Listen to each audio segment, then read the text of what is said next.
Hi, Wellness Warriors. Welcome back to another episode of the Wellness Inspired Podcast, a place where you can find inspiration, motivation, and empowerment in the pursuit of a wellness lifestyle.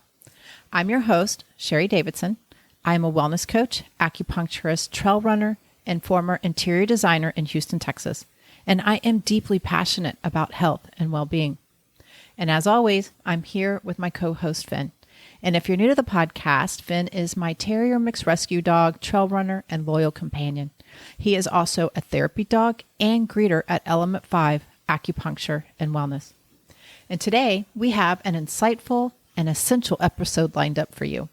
We'll explore how menopause impacts our mental health and emotional well-being. Joining us is Istra Bauza, a mental health counselor in training, a PT2 lifestyle coach, an Ironman Coach, a USMA Swim Coach, Ironman Triathlete, Cyclist, and mother. Istra brings a wealth of knowledge and compassion to this conversation, helping us to understand the physiological changes that accompany menopause and offering practical advice for navigating this journey. So whether you're experiencing menopause, supporting a loved one, or simply curious about this topic, this episode is filled with valuable information and empowering insights. So sit back, relax, and get ready to transform your understanding of menopause and mental health. But before we get started, I have some great news to share with you. For those avid listeners who've tuned into the podcast over the past year, you've likely caught wind of the Wellness River Cruise. Well, friends, the moment has arrived. Mark your calendar for April the 20th, 2025, as we set sail on an unforgettable 7-night cruise along the Danube River. We'll traverse the picturesque landscape of Austria, Germany, Hungary, and Slovakia. Prepare for many active sightseeing adventures, including invigorating hikes, scenic bike rides, and even a few brisk runs, maybe. Alongside these activities, indulge in the serenity of yoga sessions, engage in enlightening wellness discussions, and savor the flavors of locally sourced cuisine. Excitement is already brewing, as several enthusiasts have secured their spots. So for those intrigued, I will put the links in the show notes. And if you're certain this Wellness River Cruise is calling it your name, waste no time in securing your place aboard. River cruises tend to fill up rapidly, which is why we shifted the dates to next year instead of this year. So don't think about it too long. Seize this opportunity while you can.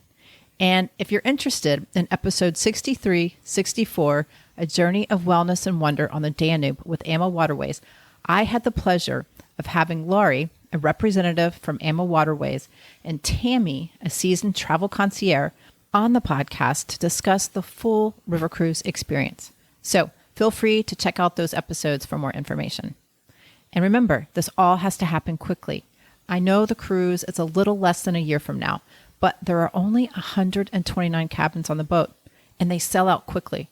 So if you're interested, I recommend putting down your deposit quickly. It's not a lot to hold your spot. Okay, so let's dive into today's episode of the Wellness Inspired Podcast.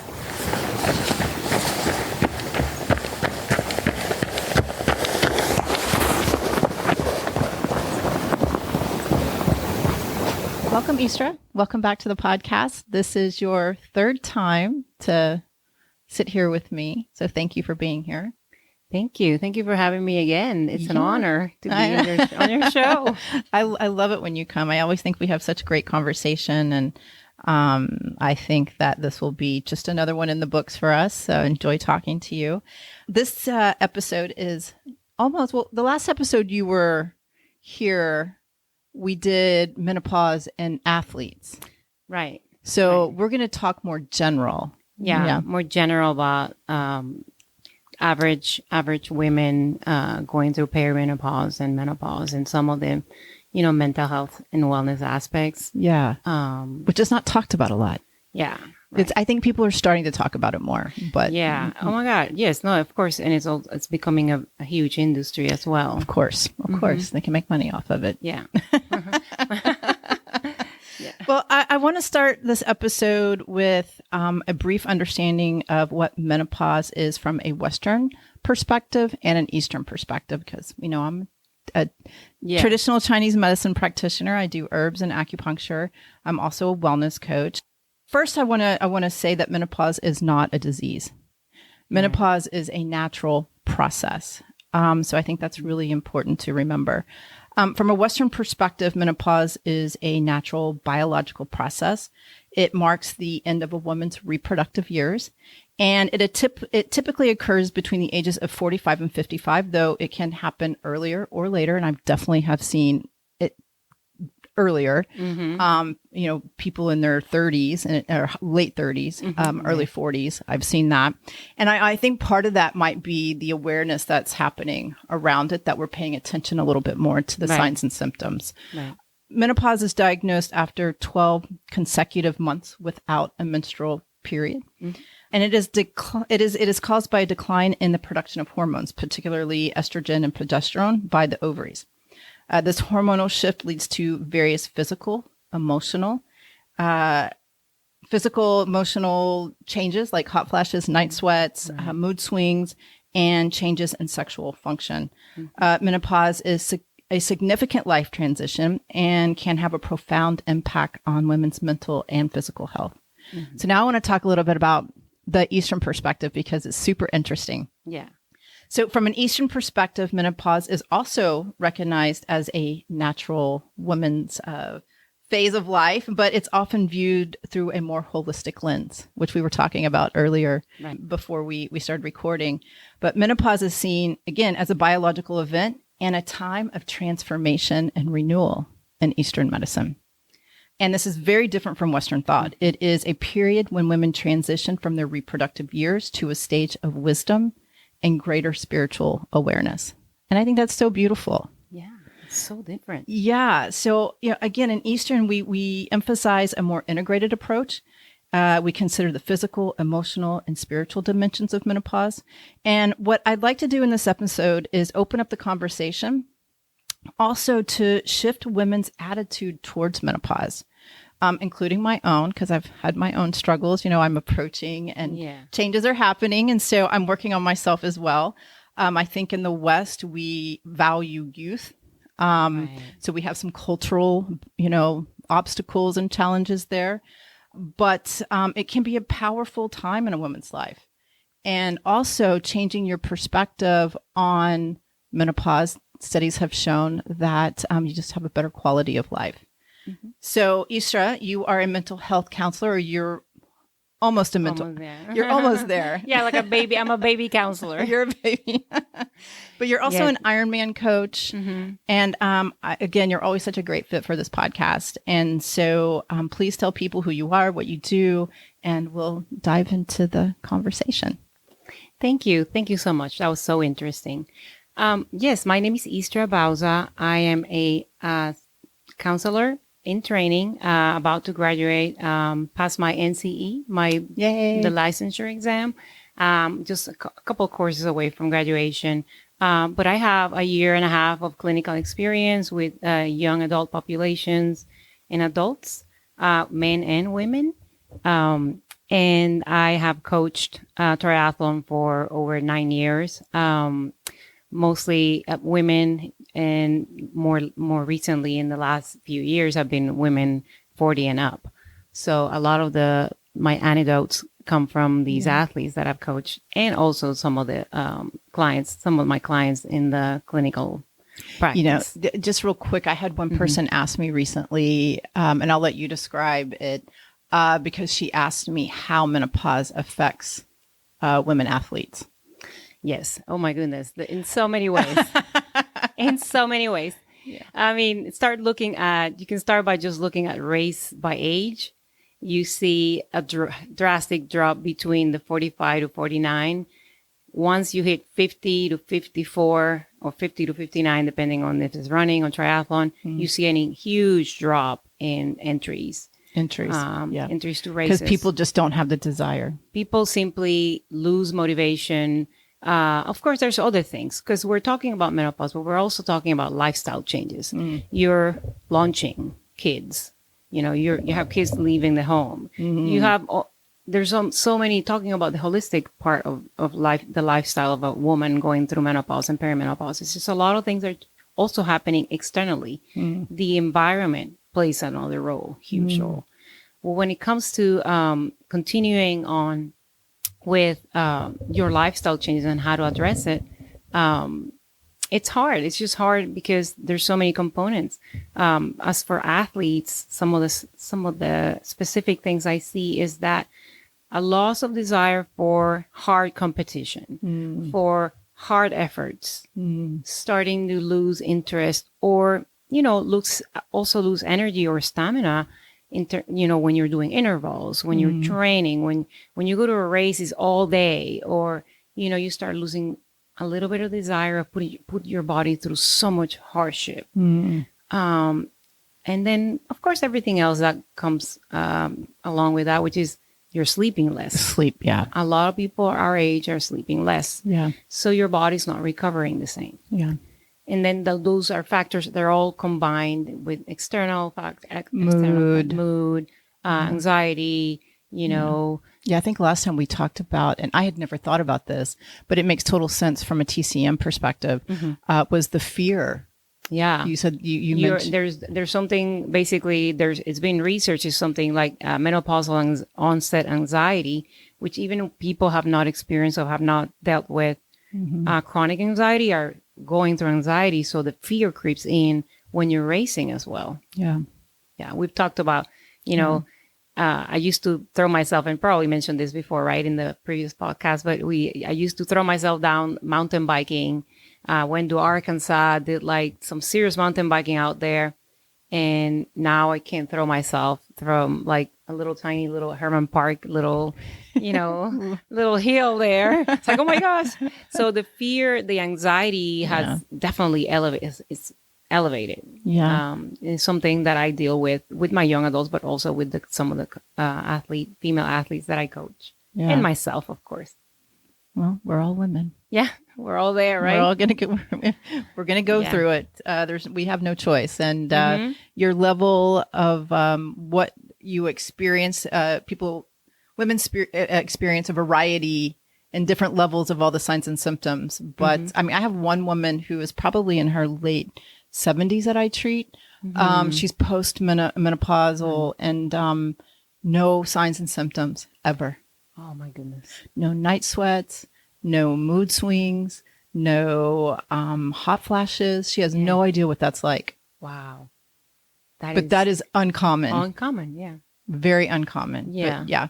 So there's a variety of signs and symptoms you can experience for sure. Yeah, you bring a good point there, because of all the research that I've done, more specifically with mental health, anxiety, and depression in menopause, during menopause, I see a lot of specific things. It just basically almost sounds like menopause symptoms need to be treated in a very specific, very unique way to each individual. I would be almost positive to say that it's almost like personality. Yeah. Your symptoms, what you go through and during menopause and perimenopause, is just so unique to you that you have to pay attention to what's been sold or what's been marketed to you. Yeah. I'm at that process right now. I'm trying several things for sleep. Yeah. I'm reading research, take agency of your health. Yeah. At this point, this is a really good time for women to take agency of their well-being and their health. Do your own research, because we're actually breaking ground here. Yeah. These things are just being researched and being talked about now. Yeah. So I remember when I saw the first commercial for hot flashes, I was like, whoa. Whoa, yeah. But talking to my mom, I mean, she just lived with it. Our parents, my mom lived with it, and she was like, "Oh no, I was just working, and it was just there, and I kept going." Yeah, and then now we're saying, "Wait, you don't have to live that way." Right, exactly. Right, and we don't want to just suffer through it. We want to thrive, and we're doing so many other things. Yeah, we're athletes. We want to continue to be active. We got to continue to. I'm just finishing a degree in my 50s. Yeah, it's different. It's a little different. Yeah, well, I think the culture is changing, and I know I've seen some posts and memes, which I could remember exactly what they said, but they were all, describing this new, elderly person, Mm-hmm. there's a new 50, Right. there's a new 60, Right. there's a new 70. 70. Yeah. And someone posted a meme the other day, and it was talking about how people are more productive in their later years, actually. And we want to stay vital, and we want to be on purpose still. And we want to do things and not, we want that wisdom and renewal at each stage of our life. Absolutely. Yeah. Yes. It is very important. And I think it's an opportunity to just stop, pause. It's an opportunity for pause. And if you're grinding through life, if you're on a rat wheel going through life, going to work, repeating the same things, your body's going to tell you. Yeah. Your body's going to tell you, stop, do the deep work, right? Yeah. And it's not only biological. Some people don't even, people have never been to therapy, for example. At this point is a time where maybe for example, my own mom had never been to therapy. And at this stage, it was critical for her to just do a little bit of inside work. Did she go? Yeah. So, it was just, it's a matter of just pausing and doing an analysis of your life and where you want to go. It's like adolescence, basically. Yeah. It's a huge hormones. Think about it. Adolescence, how hard it was. So perimenopause is kind of almost like that, but more serious. Yeah. We're talking a little bit different. A little different. Yeah. Well, I want to, for myself and for the listeners, what is the difference between a counselor, a therapist, and then somebody like me who's a wellness coach, right? Because this is a big topic in coaching. Yeah. So what is the difference? Obviously schooling is a big piece of it, but I know where my lane is, where I can operate. So kind of talk a little bit about that as a counselor. Okay. So that's a really good question. And I actually, my friends ask me that because, people hear psychologists, psychiatrists. We have psychiatrists, which are MDs. They're doctors. They prescribe medication and they work with clients. Sometimes they do psychotherapy with them. Sometimes they don't, but it's generally a doctor, medical doctor. Then we have psychologists, which have a PhD, and they work with everything mental health related, psychoanalysis, psychotherapy. They work on psychological assessments. They do research. And for that, you need a PhD. Then you have counselors, social workers, and family therapists. So LPC, MSW, and LFMT. But yes, licensed family and marriage therapists. So the MSWs, the LPCs, and the family therapists all are master's degree level clinicians, all licensed by the state.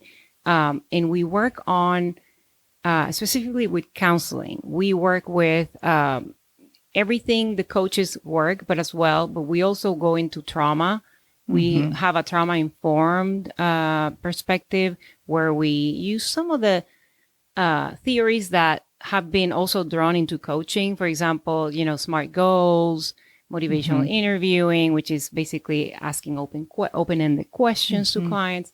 But we take those tools and the theories like cognitive behavioral therapy, whatever it is that is your theory, and we go deep and talk about core beliefs, attachment theory, attachment issues. So we talk about, we sprinkle things with trauma-informed because I think most people that I've seen have some sort of trauma. Yeah. Yeah, that's what coaches do not do. Yeah. That was a big one when I decided to go into this, where I'm like, do I really want to go and work with people's trauma? It's like, I'll give it a try. But I remember looking into that. But we do have overlap of coaches and counselors have an overlap of techniques. Yeah. For example, I could use positive psychology. Yeah. And I love it. I sprinkle it everywhere I can in the interventions. SMART goals, the stages of change, contemplation, pre-contemplation, all those things that coaches that we've used in training and you use in your business, they're all important also to be used because in the end, you're setting goals, you're trying to achieve, help them through the process. So it's similar. There's other things. If I come up with another one, I'll probably tell you, but there's more things, but that's kind of like basic. So why would someone choose a counselor rather than a psychologist? I know like a psychiatrist would be if you want to prescribe meds, but a psychologist and a counselor, what's the difference? So this is my perspective, and I guess it kind of goes with what I've read, is that you can go to a psychologist or a counselor and for mental health therapy and work with trauma and work with anything related to, past, present, or current trauma, or just simply transitions like lifestyle, transitions like, getting retirement, moving, divorce, Menopause. Menopause is a big one, right? So you can really go to any of them. Yeah. But the psychologists, like for example, psychologists work more with the medical model, and this is a big one. This is something we get taught in our program. It's like the psychologists work with the medical model. The counselor works more with. It's more like we mentioned before, it's more like a holistic approach where we still learn, family therapy. We still learn group therapy. We conduct groups, we can work with groups. We learn psychoeducational therapy. But we don't, we could, but we don't do psychological assessments. For example, determine whether someone has autism, determine whether someone has ADHD. We can diagnose, but for those things, I will go to a psychologist. For a diagnosis. For diagnosis. Yeah. Diagnosis can be still, I think a social worker can diagnose, a counselor can diagnose, but for more things that require medical model and extensive psychological assessment, I would definitely go to a psychologist. Yeah. Okay. No, I think that's clear. So you are like a coach, but you just have another layer on top of that is the trauma that you're able to. Right. So the interesting thing is I was a coach first, and I've been a multi-sport coach first, and then I got a certification in a PT2 lifestyle coaching, which is pre-diabetes coaching, which takes clients through the process of adhering to healthy lifestyles, right? I've been doing that for a little while, but now I realize how much that serves me in counseling because I already had the empathy and the sort of coaching, when in coaching you have a specific way you ask questions, you already had that expertise. You listen. Sometimes the Western medical model is not known for that. Exactly. Unfortunately. Not all, but they're known for not listening. Yeah. Right. And then when you go as a menopausal woman, when you go to a doctor, for example, that's a great point. You don't get that back and forth that you get with a therapist. Yeah. Counselor, coach. Yeah. I believe all these professions are needed. Absolutely. Because you might be in a coach and your coach might determine that you're not improving, and then some underlying things that you might want to work with a counselor or a psychologist. Yeah. Or along the way, maybe with medication. For example, anxiety during menopause. Yeah. If it's affecting your occupation, affecting your lifestyle, your marriage. Yeah. Yes, maybe medication. It's 100%. Yeah, there's a time and a place for all of them. I tend to lean more towards coaching and counseling, I'm hearing, because I feel like there is more of a progression forward. Yes, exactly. Instead of spending so much time in the past and ruminating about everything, which I think sometimes is great. I'm not against it, but my personal thing is let's get in the future. Where do you want to go? Let's talk about that. I think that's why you and I get along. I'm a very future-oriented counselor, and I was going to say, yes, if the client wants to go to the past, we go to the past. Right. But I like the part of what I do that moves them forward. Right. We can talk about the path, but we have to move one step forward, even if we do 5 steps back. Right. So Yeah. I think that's why I like you. It's like progress, like mind in the like-minded. Yeah, like-minded, goal-oriented. Yeah. And there's just this positive spin on it too, where you're in this more creative mode rather than this whatever that other place You get is. this stuckness. It's like stuck. it's a stuckness. Yeah, we call it liberty stagnation. Yeah, exactly. So there just seems to be more opportunity in that place and that space and creativity, and I'm just drawn to that and thriving. That's where you thrive, right? Yes, exactly. It's that specific area where you're learning in human development is where you're learning, but you're also scared. And it's the good type of anxiety where people say, no, I don't want to try it because I'll be scared. But that's exactly specifically where you learn the most, where you achieve the most, and when you find the most competence as well. Yeah. Going over that, fear threshold. Yeah. Like my 100-miler. Yeah, oh my goodness, yes. Well, one of the reasons, because I feel like, a challenge is if you're not challenging yourself, you're not growing. Right. So for me, that's what it's like. I just want to challenge. I just want to try it. It's like that show, Seek Discomfort. I haven't seen that. There's a show that we sometimes watch. It's like young adults mostly, and they go do outrageous adventures. They, for example, do things like, we're going to spend 24 hours in a Japan airport, and they try to do that without getting caught. Oh, how funny. And eating with no budget, things like that, but also throwing themselves in a volcano and things like that. Oh, God. That just sounds like I know. Just doesn't sound smart at all. But it's true. It's something about being able to be in discomfort. Yeah. Sometimes. Yeah, I think it's important. It's important. Yeah. It builds resilience, and I always feel stronger. Yeah. Yeah. So It's something I apply to my own life as well. I realized that during my menopause, I put a hold on that, trying to reassess my priorities, and it goes back to some of the stuff I work with some of the clients, which is related to looking at lifestyle. What's going on?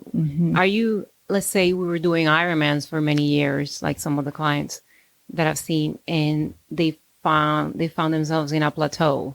Yeah. We're like, oh, I did an Ironman, but I just coasted through it. And I was miserable the whole time.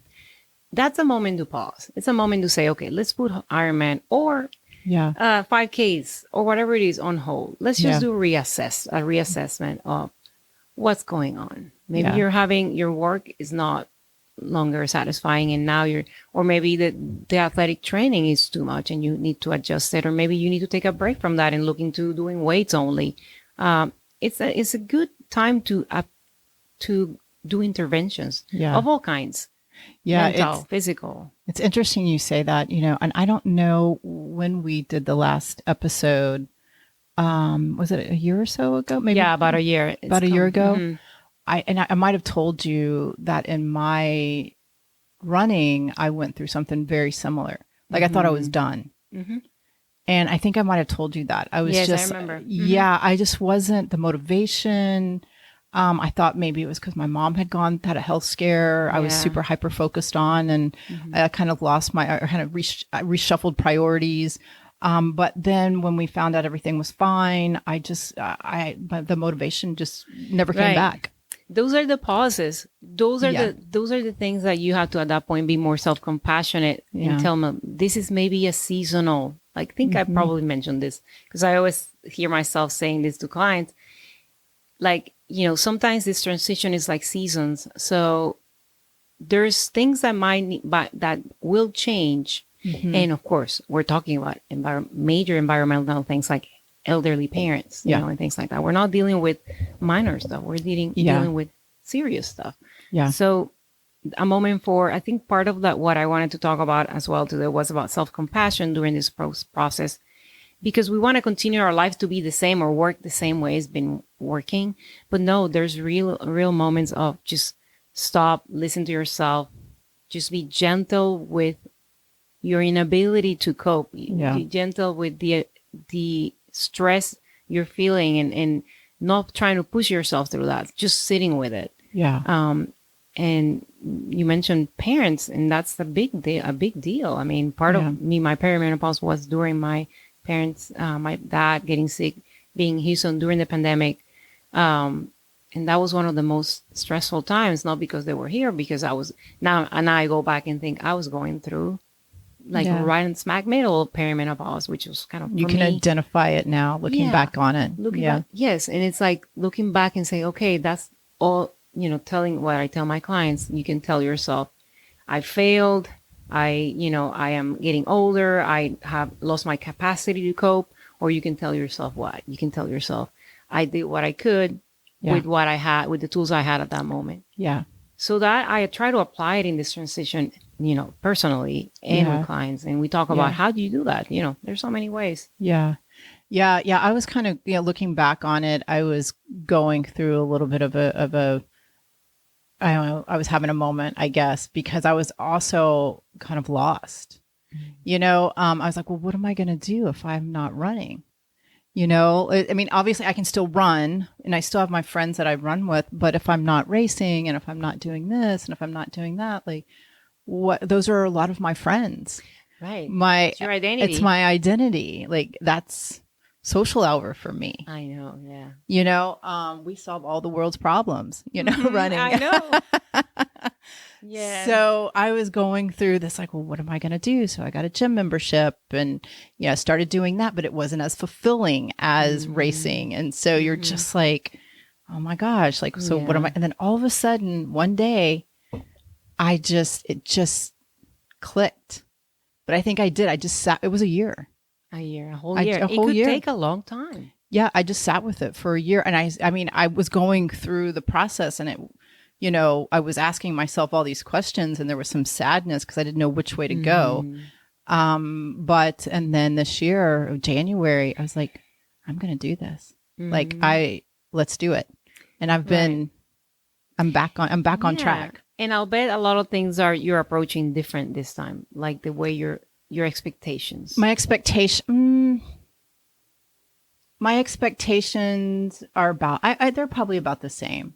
Okay. I've never been a elite athlete, so my goal is always just to finish. Okay. But I did have 3 goals for this race. Okay. 24, then it was 26 to 27 because I have 30 hours. And then it was 30. Okay. So my expectation now is I've taken the other 2 off the table. I still would like to finish 27, 28, but okay. You have a multi-tiered. Yeah, I do. I do. That's part of what we work with people, with clients. Let's look at look at the hierarchy of goals, because that's part of being good to yourself. Yeah. Yeah. Right. That way I can let go of the 20. I mean, that's a, if I did 24, nobody would ever, I would be telling everybody, people would shut up, Sherry. I don't want to hear it anymore. Nope. Yeah. But I've kind of taken that one off the table, but it's okay. It's good to have range in goals, right? Yeah. Especially now, I feel like it gives you, it allows you to enjoy the process. Training, for example. Okay, well, I missed a couple, things come up, parents, elderly parents and anxiety over different things, work, podcasts, marketing. I'm, finishing up this couple classes and I keep thinking I used to postpone all that brought me joy until I was done with things. Mm-hmm. And I no longer do that. That's a big one that I try to tell people. Yeah. Don't postpone, even if you're going to be late with something. Yeah. If you are doing something with a friend every Friday, if you are doing podcasts here with a friend, if you're, don't postpone those things for the stuff that keeps you going, work related, because that every day accumulates. Yeah. And you reach burnout quicker. Yeah. Especially our age. Now, I don't know if you notice, you have a lot less tolerance for stuff. Yeah. And it becomes quicker. You reach burnout quicker. Yeah. So interesting. Something that I've done in the last couple of years now is that I'm in academia. I'm doing academics, right? And I get a horrible anxiety, academic anxiety. So now, even if I have 300 deadlines, I still go do my workout. I still go spend time. Now I have graduation and kids stuff. I still spend time with them. I never postpone any of that. I don't move trips around my academics anymore. Yeah. Now I'm doing it because it's just, if I don't do that, what if I look back and I say, oh, 5 years, 2 years of grinding, and Yeah. why look back? There's no memories of those years. And you missed out on And moments. you missed out of it. Yeah. It's So when did you start doing that? And how does it feel? I have to say that I started doing that halfway through my degree, and I think a little bit after the pandemic. Yeah. The pandemic brought on, of course, global, major depression, anxiety in people, and reevaluation of priorities, what's essential. My parents were here, and I realized, okay, I want to do this, but I don't want to look back and say I hated that process. And I know I'm not, I don't want to put all my happiness in this basket at the end of it. Yeah. So I decided, no, I'm going to live here now. Even if I'm going to be stressing out, I'm also going to be having a good time and having a good time. Yeah. So that changed. I wasn't like that in my youth. Yeah. Well, okay. So now that you say that, I will say that my running has changed. I have different expectations of myself running. Okay, perfect. Because we stop and pet dogs. Oh yeah. And we stop and talk to people like on our long runs. Really? Like we don't, we get our time in and we get our long run in, but we also are okay if we're not at a certain pace. Obviously I need, to be at an okay pace, but we're okay stopping. Yeah. And I think that has changed because before it's like, oh, I got to keep running. I got to keep running. Right. No, stop. I got to get this. And it's got to be at the interval here. And now it's like, I'm doing it. My body allows me to do it. I want to enjoy it. Yeah. So I think, after you gave your example, I was like, okay, well. It's enjoying the process. Yeah. Yeah. Right. So now I don't sign up. That's a good point you make. And that isn't it like a beautiful way to do it? Right. Mm-hmm. I've been cycling mostly. I did a duathlon and I did well, but I did not enjoy that as much as I enjoy cycling, gravel. You're doing you're doing gravel. The gravel stuff. And I did a big race last summer. And I did one recently where I podium. I was like, what? I showed up. At our age, you show up and you do fairly okay. And then you podium. That's awesome. I podium. I was like, wow, I was in shock. Thank you. But what I do differently is like I enjoy being in the country. Yeah. And I look at cows and our club, they do take tons of photos. I'm trying to get better at taking videos while I'm racing. I'm racing, but I am also aware of how beautiful the Blue Bonnet is. The best time to do that here is during the spring. Yeah. Yeah. So, hill country, west of Houston, all the way to Austin and San Antonio. Everywhere I've been, there's so many miles of beautiful roads, gravel roads in Texas, more than paved. Yeah. So doing that now, excuse me, it just allows me to do something I love. I maybe pick 1 or 2 races a year. I make sure they're sagged. I mean that they have a sagged vehicle, someone to, follow me. So I'm not stressed out about whether I'm 50, 60 miles in the middle of nowhere at 90-degree heat or whatever. There's always backup. But then I train at home in my trainer or go to do rides here occasionally. Yeah. So it's different. It's a different kind of racing and goal setting. But in the end, it's about enjoyment. Enjoyment. Yeah, no, I agree. And I think that's one of the reasons why I love trail running so much is because it's just so beautiful. You get to see the country, the nature. We like nature. That's what it is. Yeah. We want to be in nature. Yep.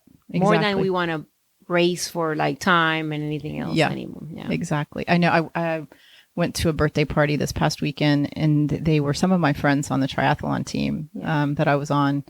And I just, they were all getting ready to race Saturday, or was it Sunday? I think there was a triathlon. The one with the big pool, giant pool. Oh, was that it? There was a big one. Oh, maybe it was a duathlon. Okay, yeah. But it was funny because I was just talking to them and thinking, I wonder if I'll ever do a triathlon again. Maybe a relay. I always say relays are fun. No, but I know what relays you're saying. Are fun. Yeah. I didn't feel that same excitement, listening to them, because before I'd get super excited just hearing people talk about it. Right. And now it's like, I don't know if I, and it's a question you repeat yourself. Like when you hear the excitement, allow yourself to have the excitement, then go back, a month from then and ask yourself again, because that changes. Yeah, it does. Changes. Hey, look, mine changed.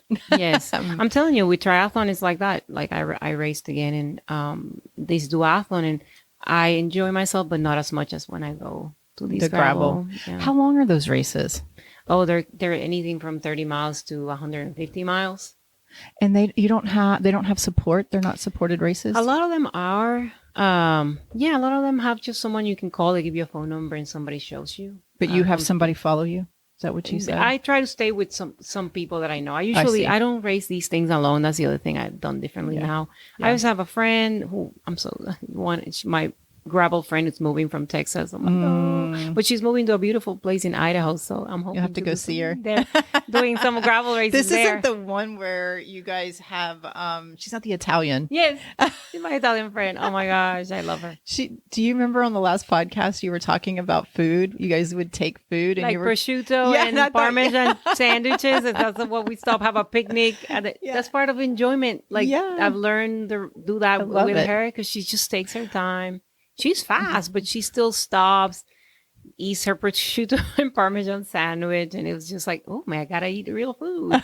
And that's actually something that I do now. I carry real food, like sandwiches and, and it's worked out well on my, my stomach. Your stomach. I'm eating those things. Yeah, I'm going to have to start playing around with that. Yeah. Things that really settle well with you. Yeah.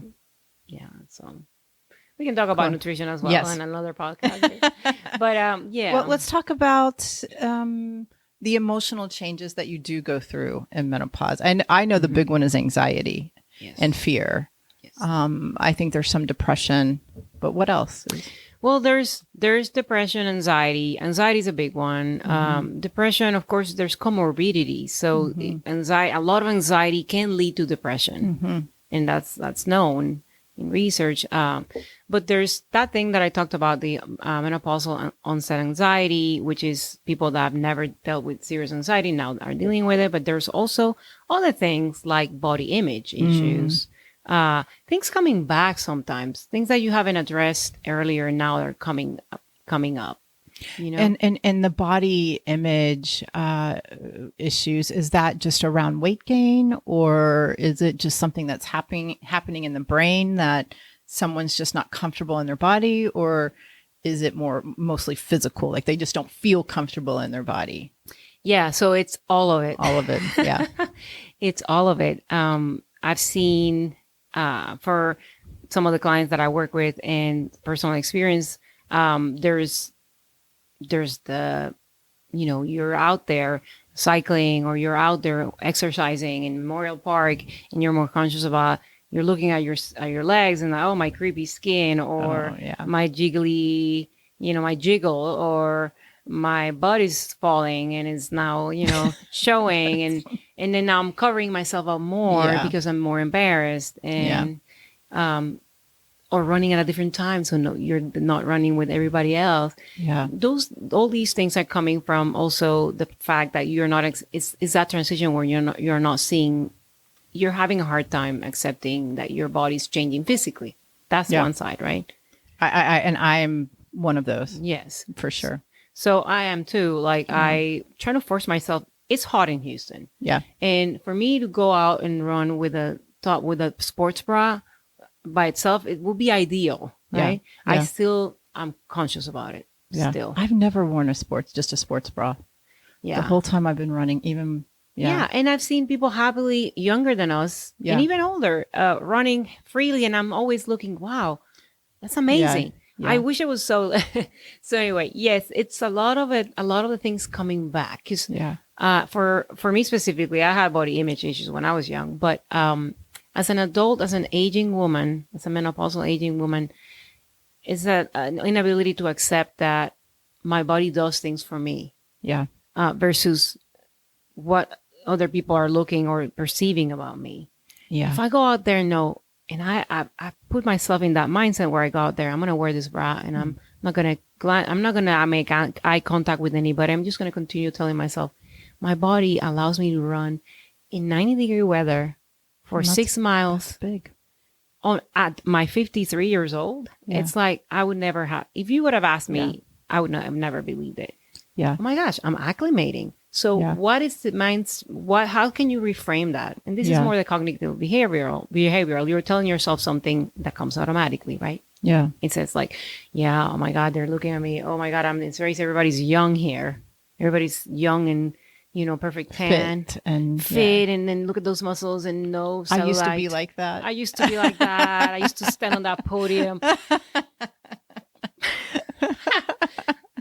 But then I'm reframing that when that comes up, and I say, my body allows me to do these things, and this is insane that I'm doing this. I'm running. I still do my intervals. Yeah. I still sometimes meet my paces. Yeah. I'm acclimating. My body's acclimating to heat at this age. We have thermoregulation issues. Yeah. Yeah.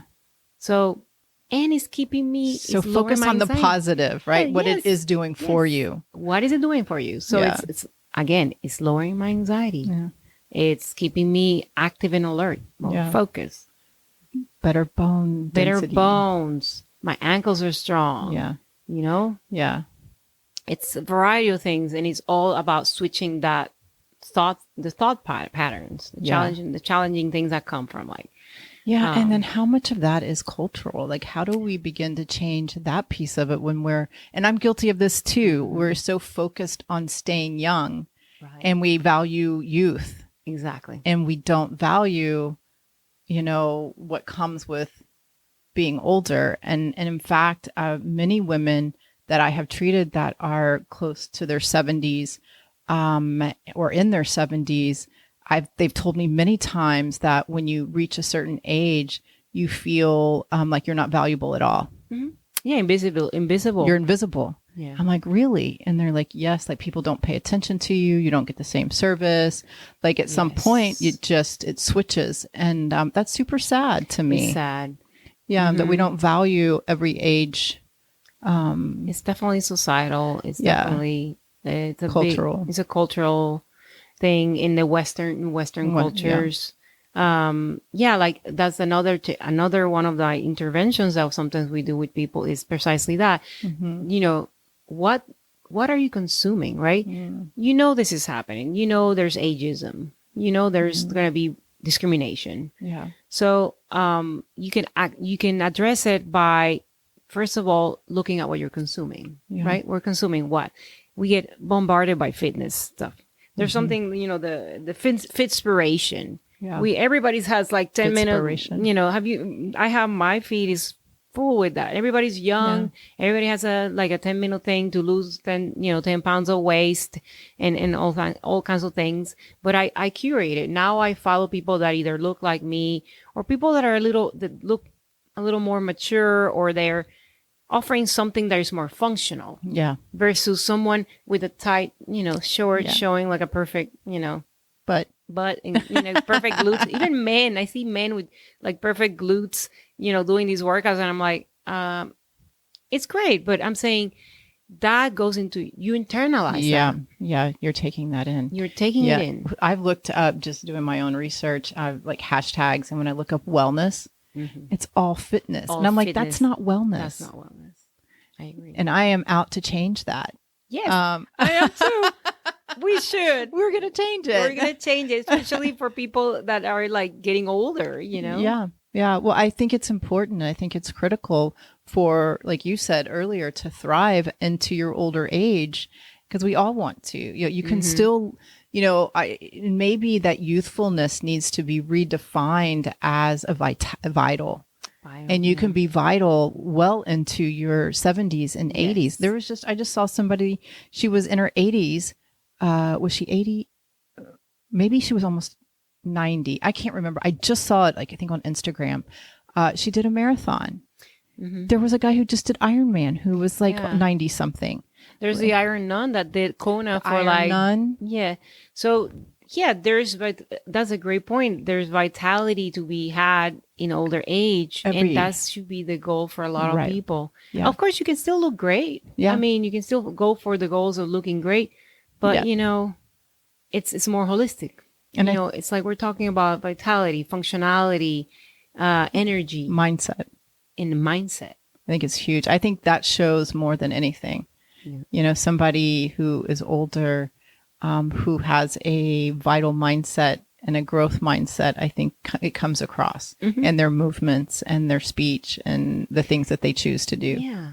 The last 5 years, I've been following more like, people that are like, there's a big page called Growing Boulder. I don't know if you follow them. They post about big achievements and the journey of people that are like older and the things they're doing. And they post stuff like, the marathon runner who's 90 years old and things like that.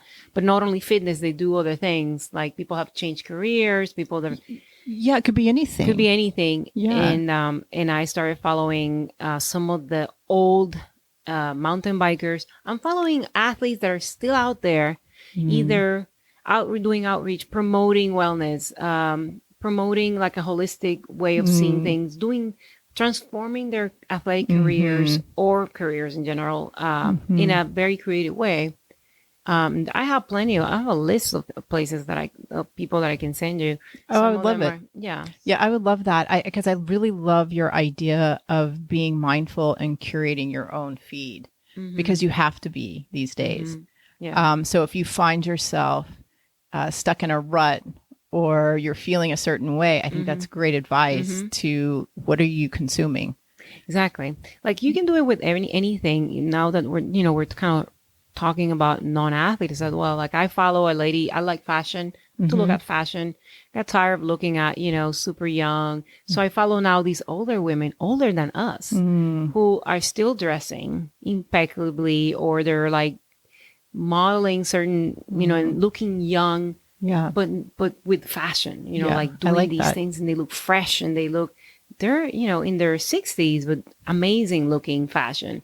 So you can need really to send me that too. Yeah. I will. Oh my gosh, that lady, she's of course an influencer for expensive brands. The older lady, is she does she Curly have the, hair, short Oh curly no, hair. there's one who has super distinguished glasses. I think she's like 80 years old. She's Yes. super So influencer. that's my feed. My feed is full of that. And Yeah. I'm loving it because even the way I go out, and I no longer have to think about wearing something that that it looks useful. I can wear something that makes me, that I like, but there's elegance. There's other things. There's other things into looking good and fresh and have vitality. And there's also personality. And then you're talking about personality speaks for you, right? So Yeah. it's pretty amazing what you can do by just cutting out on some of the junk. Well, I love watch. that because I think we forget that there are algorithms, and it's Oh yeah. we look at one thing, it's going to keep suggesting that one thing to you. So I really like that a lot. Yeah. I'm not saying getting rid of everything. I still follow like EDM, which is like house music. And that's young people. Young people. But of course, yes, you curate it. So at least the visuals or whatever it is, but it's possible, right? No, I think that's a great tip. I'm actually going to do that. I'm going to start doing that. So yes, send me that list because I want to start. I will. Some really cool things in there. So what, we talked a little bit about emotional changes, depression, anxiety. What about coping mechanisms? What are some effective coping mechanisms for dealing with emotional and psychological changes going through this time besides a great counselor? Right. Oh my goodness. So I would always say, hey, yeah, definitely keep that, on the short list, the possibility of seeing a therapist as well, because it's always important, especially if the way you would know if you need a therapist generally is if your life is being affected occupationally or personally. Like if you're having serious relationship issues, if you're having issues at work, if you're not able to cope with like your normal selves would have, like if you look back in your life and you say, I used to be able to do this, I used to be able to do that without any issues, but now I'm not able to. And this is very common in menopause. Like there's a pretty big percentage of women leave the workforce. Oh, really? Yes, during menopause. And this is something that research from all over, but in the UK, in the US, it's to the point that there's some groups started doing research on getting some sort of like, like the, unemployment rights and stuff like that, but also getting something related to giving menopausal women time off in the workforce. Because some people, So, I mean, it's like, it's real. It's like, it's a disability. It could almost be qualified as a disability for some people. Yeah. I know some people have some pretty severe signs and symptoms. Yeah. For sure. Yeah. So some of the coping skills, there's, if you go to therapy, like if you go to therapy and you realize some of the things that you're going to be working on, at least depending on the theoretical approach that a therapist you go to. I am a very values, strengths-based kind of coach, like that. counselor. And I say coach because the coach never leaves me. But I work with values. So one of the first things we talk about is priorities. What are your values? Do you do the VIA test? The, what does it stand for? Values assessment. I can't remember. I think it's called VIA. Yeah, I don't use any sort of assessment specifically, but I do go over value sets, and we talk about family values, we talk about personal values, we talk about occupational values. So we look at that whole set. And since I was working with women, a lot of it comes back to relationship, right? Relationships. I'm having issues because my husband is not understanding this and that and this and that. So we talk about couples, like what are the values in your relationships, right? And sometimes it's just, so we go over values, and then we talk about strengths. So what are your strengths? What are the things that you feel like you still are doing okay? What are the things that in the past you were able to get a handle on? So I like to go back and look. I'm not a past, going into the past too much unless there's serious trauma. But sometimes we go to the past to just look to see what worked in the past. Yeah, right. So grabbing the stuff from the past, what worked. And giving them the confidence to move forward. Right. And that helps you. It's like, that was working in the past. Yeah. I was able to do this. Now you try it and it doesn't work. Then we look at something else. Yeah. But while working with values, you also work with strengths. And then once you establish your strengths and you looked at what is important, what's essential, we look at, are you setting boundaries with people around you during this stage, right? Like, are you asking your employer for time off after, do you have accommodations, either formal or informal, around having hot flashes in your office? So we go into specifics, whatever it is, if it's hot flashes, if it's anxiety, if you have depression, can you take, personal days? And can that be negotiated? Yeah. These things are not in place with a lot of employers. These are things that are just starting to come up for people. Yeah. And then another thing that I also work with clients is that we talk a lot about acceptance in a non-judgmental way. You being accepting, right? Like how do you deal with conflict in your life with others, around boundary setting and around making sure you live by your true values, because this is a really important stage to this. If you don't do it now, when are you going to? Right. We live by your values, right? Right. Now is the time. So, well, and now for many women, like you had mentioned earlier, it's sending kids off to school, and you have that time, to think about these things and to reprioritize yourself. Yeah. And what those values are in living. Yes. Yeah, absolutely. So you have the time, and I would say, like, if you're not finding the time, try to find maybe an intentional day of the week or an hour here and there to journal, for example. So yeah, we talked about in the podcast before. I don't know if we have, but journaling is a big one to, clarify values and things like that. Also, going back to what I said about acceptance in a non-judgmental way,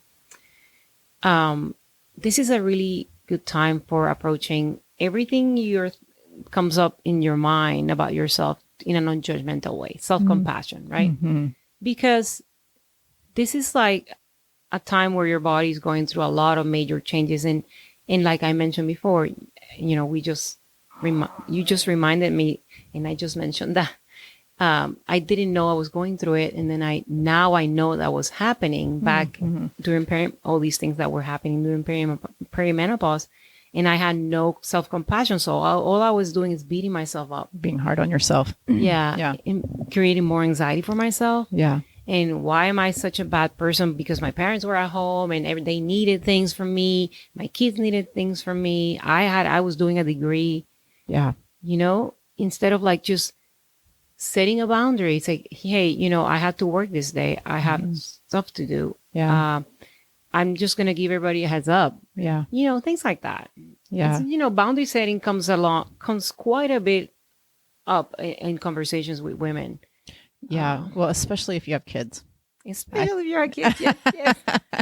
I'm a dog mom. So I haven't had to set many boundaries. My boundaries are more with myself and with, some friends, that have come and gone.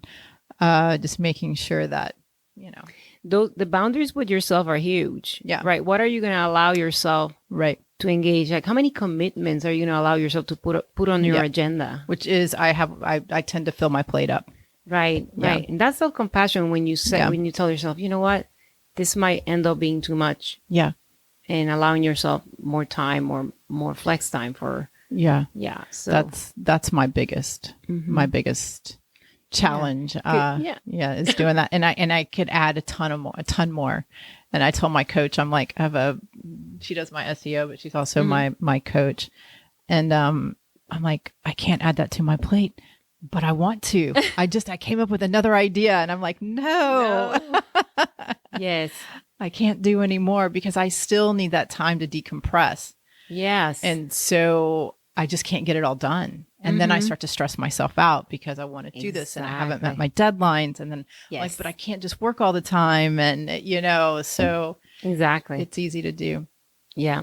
Sometimes those things are approached with clients like you approach racing or training for a race. You set goals. You set your goals initially. You look at your, strengths and things like that. But then you break those goals into small pieces, right? To be able to achieve them. And sometimes part of the process is scratching some of those goals. It's like, and living with it, So, I mean, I don't know you, but I have done a lot more scratching in the last 4 or 5 years that I've, of all kinds. Like, nope, I paid that and I didn't take that course. I signed up for that, didn't finish it. Yeah. Before, when I was younger, I forced myself to finish things. Oh, yeah. So now it's we talked about it when I was in the Azores. I quit because I was having my tendonitis started hurting pretty badly. And I was at mile 16 and I was supposed to do 40 and it was all stairs and climbing. And I was like, you know what? I'm done. Let me go enjoy Portugal. Like that was enough for me. Yeah. That's all self-compassion. Yeah.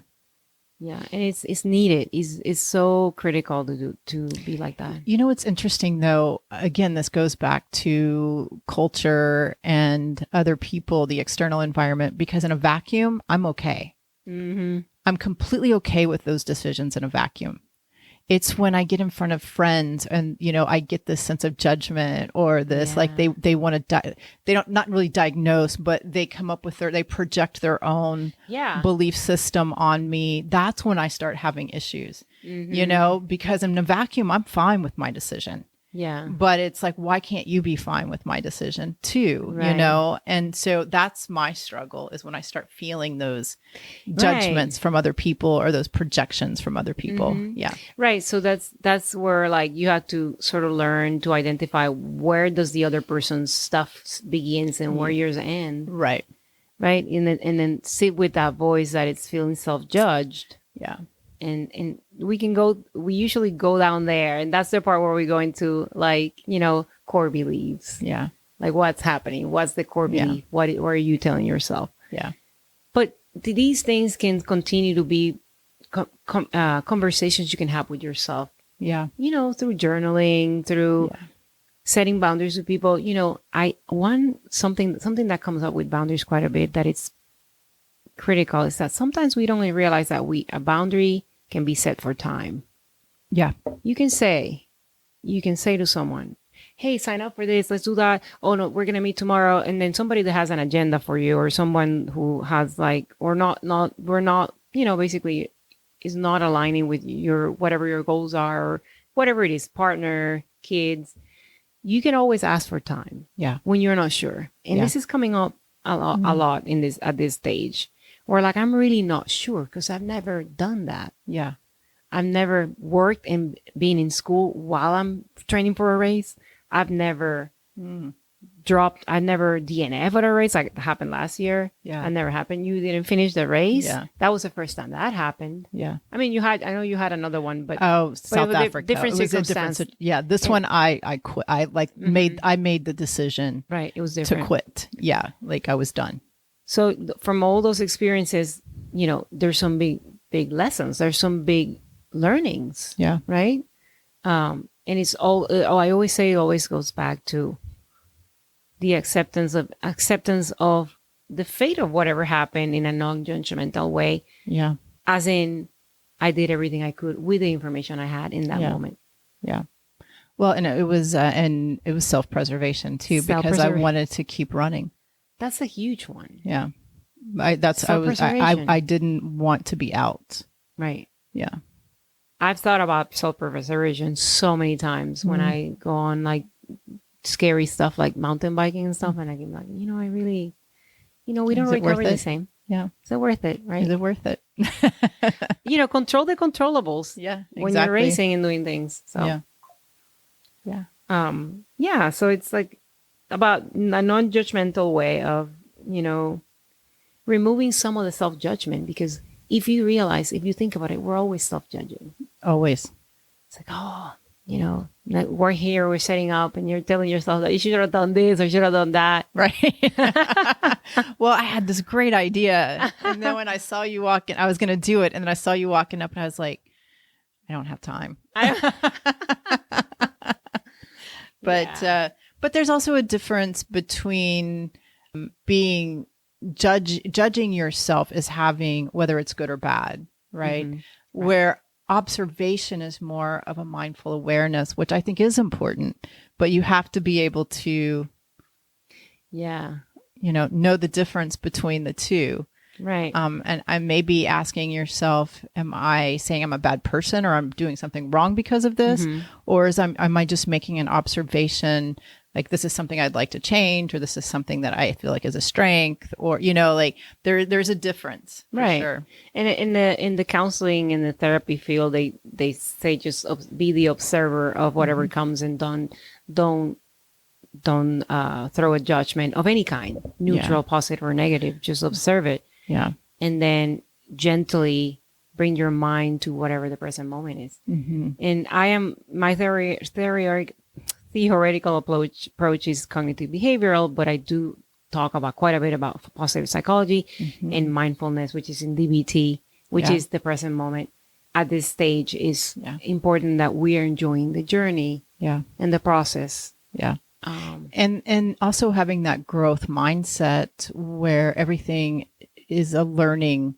You're learning and everything. Learning. So you had mentioned earlier that you go back to a time when you had a strength and you were able to do something that you wanted to accomplish now, and using that to build confidence to move forward. Oh, but if that doesn't work now, that's okay. Yeah, it's not going to look the same. It's not going to look the same, but that's not the point. The point is to learn from that and try something different. Right. And then with that growth mindset, you start to figure things out, what will work for you in reaching that goal.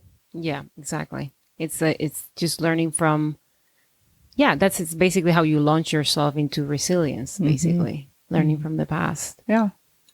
Because we all have successes. The people say, no, I've never done anything. I've always been a failure, or I've always had this issue with my body, or I've always had. No, we look back and we search enough with the client. You'll always find something that they're competent at, or that they are strengths of some sort. So we all have them. Yeah. Sometimes you have to uncover them. Sometimes you have to go deep, like uncover them. But, and some people don't like going deep. I've found too. I've been shut down a couple of times. Yeah. But that's okay. They're just not ready. That's happens in therapy and psychotherapy as well. Yeah. And you work with what you have. Yeah. Because you can't you can't have an agenda. You have to go with the client is autonomous. They decide where to go. Yeah. So. That's another thing I really love about coaching. Yeah. Is that you are empowering. You just ask the questions. It's really up to the client and where they want to go and how deep they want to go. And everybody, is at the right place at the right time to do the right thing. Exactly. Yeah. I think something we go back to quickly, that the part about the present moment is really important in that process. Yeah. Learning to, you have a goal and we can get carried away in a goal or achievement, but then in the end, tied along with the menopausal transition, how it's like, it comes down to self-compassion, but able to enjoy that transition in the process. Right? Yeah. And thrive in your later years. So, okay, great. Well, so we've talked about a lot of stuff. Yeah. Oh my gosh. More questions. Well, I think we just touched on some self-care strategies. And I guess my next question before we kind of wrap things up here is, do you have any advice for younger women, women who have not yet they're still in, their fertile years, thinking about kids, and they're not thinking about perimenopause and menopausal signs and symptoms or what they might experience. Do you have any advice to younger women?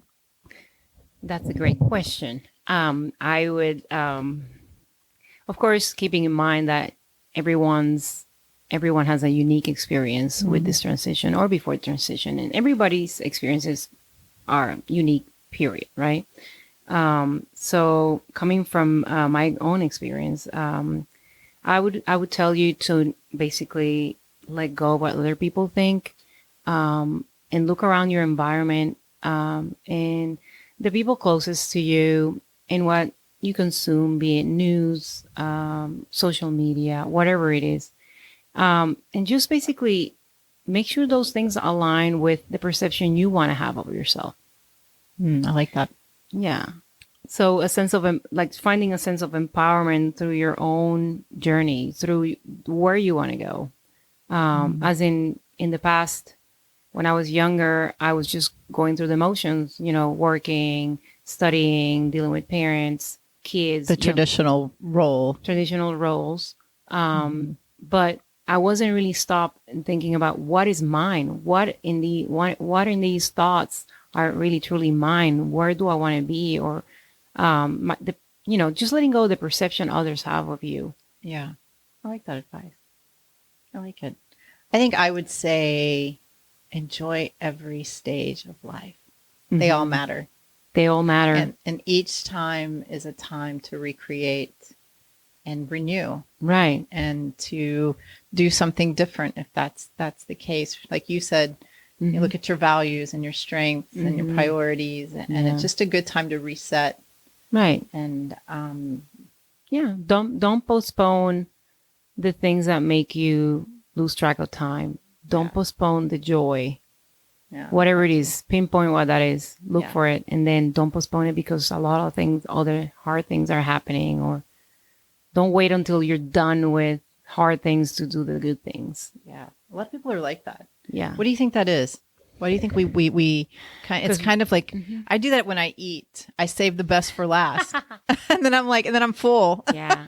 I have my own personal opinion as to why that is, but I think it's because we're not comfortable with being present. We're not comfortable with the moment, and we think joy and happiness is ahead. Yeah. And it's not. It's here. It's here. I mean, especially now at this stage, you see it. It's here. This is it. Yeah. Yeah. Enjoy every second as much as you can. Yeah. And in every stage of life. I'm working on this one. Yeah. It's the first time I've had to do some work around kind of stages of life. I've always just eased into next. Yeah, exactly. Right into the next. It's never been an issue, but this one has been, and it's been harder for me. And I think the hardest part has been because I am an athlete and my body's changing, and that's been really hard for me. particularly hard for athletes. Absolutely. Yeah. I feel strong right now. But just your body's changing. And like you said, you might, even my skin sometimes, I think I'm a little drier. Is it a little bit drier? Oh my gosh, do I have cellulite in my arm? I know. I'm like, what's that all about? And when you're constantly moving and you're active, it's hard to process it. So I have work to do around it, but I keep telling myself that every stage matters, and there's something really beautiful and empowering, right? That can come out of this stage. The wisdom that's there, I definitely feel like, I'm wiser. In fact, there's some days I'm like, how do I know all this stuff? Exactly. And that is important that you put it in the forefront. You have wisdom. Yeah. So I'm working on that, but we all are, and we'll continue to work on it. But I like also what you said is reframing things. And it's like, oh my gosh, my body is doing this. I can do this. I can go run. Like I went running yesterday around 10. Oh, actually it was around 10:30 and it was super hot already. Super hot, yeah. And, I didn't have any problems. But you're right. Like I'm out here doing this stuff. So yep. It is kind of a miracle. It's like a little bit of a, biological miracle that we get to do this. Yeah. My mom wasn't running marathons. She was exercising, but she wasn't. Well, and I also think, again, it goes back to that mindset too, right? If you don't think you can do it, or if society has always told you that this is not something that you can do because you are older now, then you're not going to do it, right? Right. And then we take medical advice. It's like, okay, stop running. Or like, from non-runners. From non-runners. So stop altogether. Like I went to get my physical and it's like, you're pre-diabetic, prescribe exercise and nutrition. I'm like, oh, can I exercise more to lower pre-diabetic? I don't know. So you see, that's why it's so unique that you become an agent of your health. You have to be. I'm a big advocate for that. I love my gynecologist, but I did ask her because I had put on some weight, and she's like, Sherry, it's normal. Like you're fine. And I'm like, no, this is not okay. Yeah, I'm taking over. I'm taking over now. Yeah. Well, do you have any resources or recommendations, any books, websites, resources you would recommend for women seeking more help? Yes. So I have, of course, something that I've mentioned here before. I have a great podcast as well. It's called Feisty Menopause. Oh, you mentioned that the last time. I'll put that in the show notes. Okay. Feisty Menopause is a great show. And it does go over like premenopausal, perimenopausal. She's an athlete. She's an athlete. Yeah. And she used to be a professional mountain biker. And she brings, it's just not athletics. She brings MDs. She brings experts, researchers. Okay. She has all of it covered. I get more information from that podcast and from their articles than any other place in one location. So I thought I started listening. Right. And there's mental health, there's like biological, there's remedies, they're talking about new treatments, hormone replacement and everything else, like how to treat it, sleep, arthritis, you name it. It's a great resource. Also, I follow Dr. Stacy Sims, which is also affiliated, kind of like she's here. She's Dr. Stacy Sims is the one that wrote the book Next Level for Menopause. It's a great book, but she also has a book on how to work as a young woman, how to work with your period and the way that your period goes and everything and all the phases, and how to work with that in terms of like, being active, doing training and things like that. So it's like she covers everything. And she's I don't know if she's in San Francisco or like she's from New Zealand, I think. But she has a lot of research. She's a physiologist.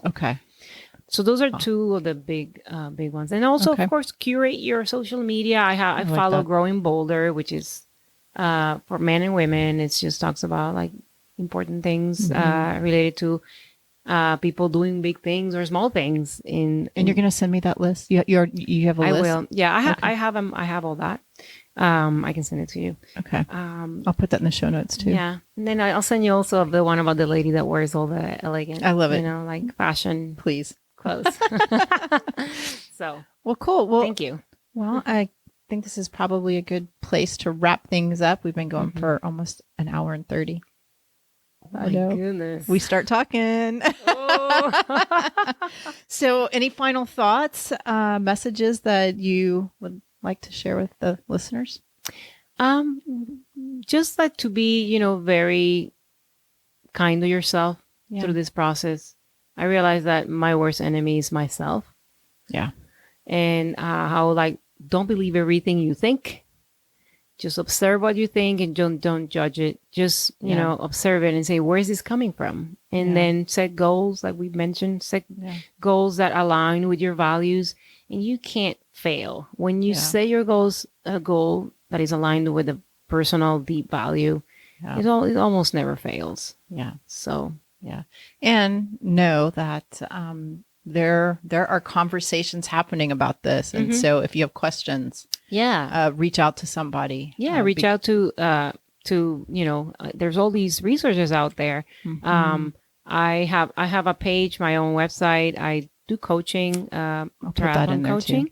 But I'm going to be in private practice here in Montrose soon with under a supervisor and her own practice. And I'm going to see couples. Okay. Also individuals, couples, and maybe some families. Okay. So I'll share that as soon as I have it. But it's coming up. And I want to work with active people as well. So it's one of the populations that I will probably work with. Active people. Yeah. Like people that are athletes, former athletes, or even amateur age groupers like we are and things like that.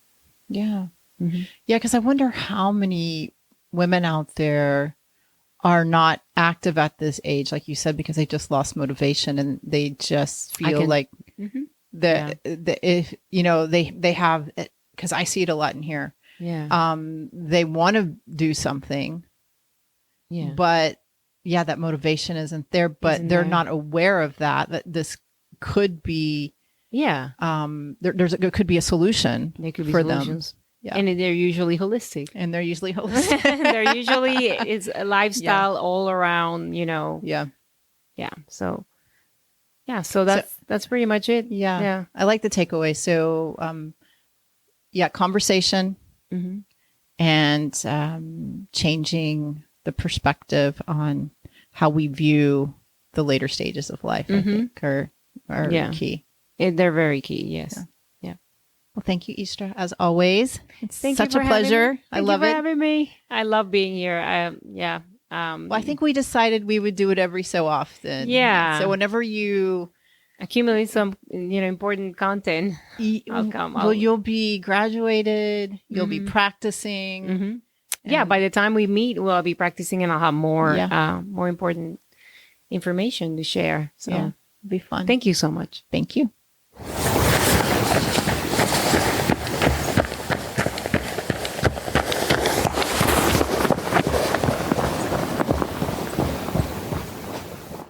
If you like what you hear, please subscribe to the podcast and share with your family and friends. You can also give me a rating and review wherever you listen to your podcast. It helps others find me as well. To get updates on new episodes and wellness inspiration in your inbox, please join the Wellness Inspired community. Go to thewellnessinspiredpodcast.com to sign up. I'll put the link to the website in the show notes so you can click and join. Also, there's a Facebook community at The Wellness Inspired, and you can follow me on Instagram at wellness_inspired. If you're in the Houston area or just visiting and interested in our services, acupuncture, herbal medicine, cupping, zen shiatsu, or dry needling therapy, contact us. You can find out more on our website at element5om.com. That's element5om.com. And again, I'll put the link in the show notes. If you're interested in health and wellness coaching, we can connect in the clinic or on Zoom. Reach out to us and we'll get you on the schedule. And as always, I would love to hear your feedback. I am dedicated to bringing you great content that is inspiring and informative with an artsy, fun, edgy spin. Thank you so much for listening. We'll meet here again next time. And remember, never stop exploring, learning, loving, and being you. Bye.